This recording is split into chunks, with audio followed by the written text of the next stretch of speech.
नमस्कार दोस्तों, legality channel पे आप सभी को मेरा स्वागत है।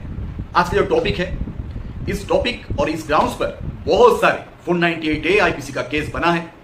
तो ये जो केस बना है, इससे इस ग्राउंड पर जो केस बना है, ये वीडियो देखने के बाद अगर आप आपके एडवोकेट्स के साथ बात करेंगे और ये पॉइंट्स को रखेंगे तो आप उस 498A आईपीसी का केस से खुद को मुक्त कर सकते हैं। ये वीडियो अंत तक देखना है क्योंकि इसमें ऐसे बात मैं आपके साथ शेयर करूंगा, लाभदायक होगा। ठीक है, जैसे क्या होता है, लड़की का शादी होता है और वो ससुराल में आते हैं, सास उसका वेलकम करते हैं और वेलकम में क्या होता है, वेलकम ड्रिंक कभी कभी किसी किसी को मिलता है, नहीं तो करेले की जूस भी मिलता है।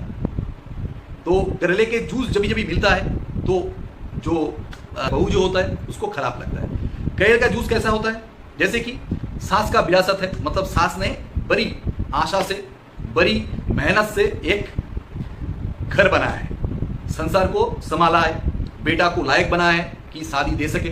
तो ऐसे होने के बाद जब भी कोई बहू घर में आते हैं तो क्या करता है, अपनी घर को, अपनी सामानों को, अपनी बर्तनों को, खाना, रसोई को उसको दिखाते हैं और क्या बोलते हैं कि ये देखो बहू, ये जो घर है ऐसे ही रहना चाहिए।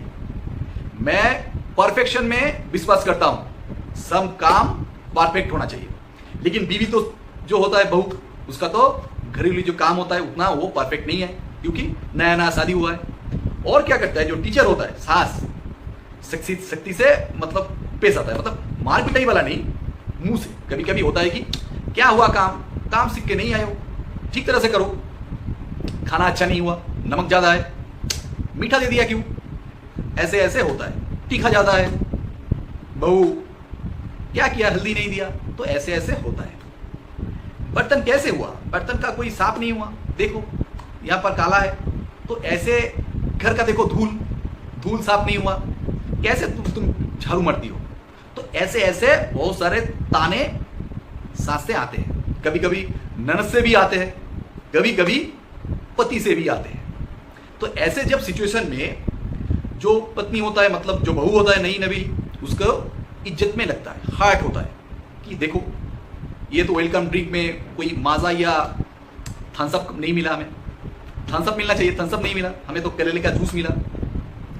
तो वो क्या करती है, इमोशंस में आके एक 498A आईपीसी का केस थाने में जाके ठोक देते हैं। और क्या उसमें एलिगेशन क्या रहता है कि सास ननद हमें घरेलू जो काम होता है, मतलब हाउस होल्ड जो काम होता है, हाउस होल्ड वर्क्स होता है घर का, कुकिंग, क्लीनिंग, इसमें हमको ताना देती है और इस पर मुझे मेंटल हैरेसमेंट होता है। ये मेरे साथ मेंटल क्रुएल्टी की बात है, मतलब मेंटल टॉर्चर होता है मेरे ऊपर, मुझसे जो बर्ताव वो करती है घर का काम को लेके, तो ये मेंटल क्रुएल्टी है। इस पर हाई कोर्ट का एक हाल ही में मध्य प्रदेश हाई कोर्ट का एक जजमेंट आया है। इसमें गुरपाल सिंह आलूवालिया जस्टिस ने एक जजमेंट दिया है कि हाउस होल्ड वर्क्स जो होता है, मतलब घर का जो काम होता है, उस पर अगर सास बहू को मतलब डांटे तो ये कोई भी 498A आईपीसी का इंग्रेडिएंट्स नहीं है। मतलब ये 498A आईपीसी का जो क्रुएल्टी जो वर्ड है, ये वो वाला क्रुएल्टी नहीं है।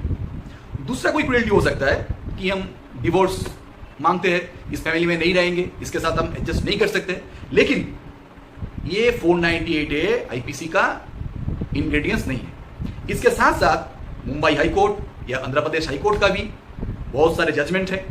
मुंबई हाई कोर्ट का एक जजमेंट है, जैसे 1993 में एक बेटी का एक आदमी से शादी हुआ, उसके बाद क्या हुआ, फैमिली में गया और उसका ननद, उसका सास और उसका पति को ऐसा बोलना नहीं है। तो खाना अगर मुझे भी है, अगर पहली जब शादी हुआ, खाना अगर अच्छा नहीं था बीवी का, तो मैं बोलता था बहुत बढ़िया हुआ, तो ऐसे ही बोलना है। तो सास ससुर नहीं, सॉरी, सास ससुर अच्छा होता है। ससुर लोग ऑल टाइम जो मतलब आपका बहू होता है, बहू को चेयर अप करता है, अच्छा है। तो ऐसे सास ननद और उसका पति ने उसको कुकिंग को लेके ताना मारते थे और घर का जो काम है उसको लेके। तो ऐसे क्या हुआ, ऐसे होते होते उसको गुस्सा आ गया और केस ठोक दिया, लॉन्च कर दिया केस।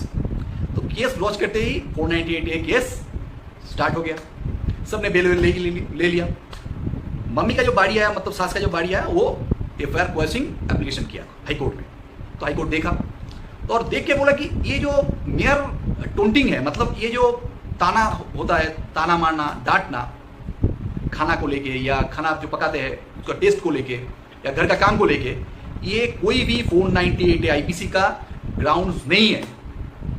तो जो भाई और बहन या माता जी इसके साथ जूझ रहे हैं, जिसको ऊपर ये सब केस है ये ग्राउंड्स पर, आप भी ये वीडियो देखने के बाद आपका लॉयर के साथ बात कीजिए, इसका रेफरेंस निकालिए और आपके केस के साथ इसको टैग कीजिए, मतलब इसको पेश कीजिए कोर्ट के सामने और बोलिए कि सर इस रेफरेंस पर, इस केस पर ये जजमेंट है, हमें इस केस से मुक्ति दीजिए और हमें जीने का हक है।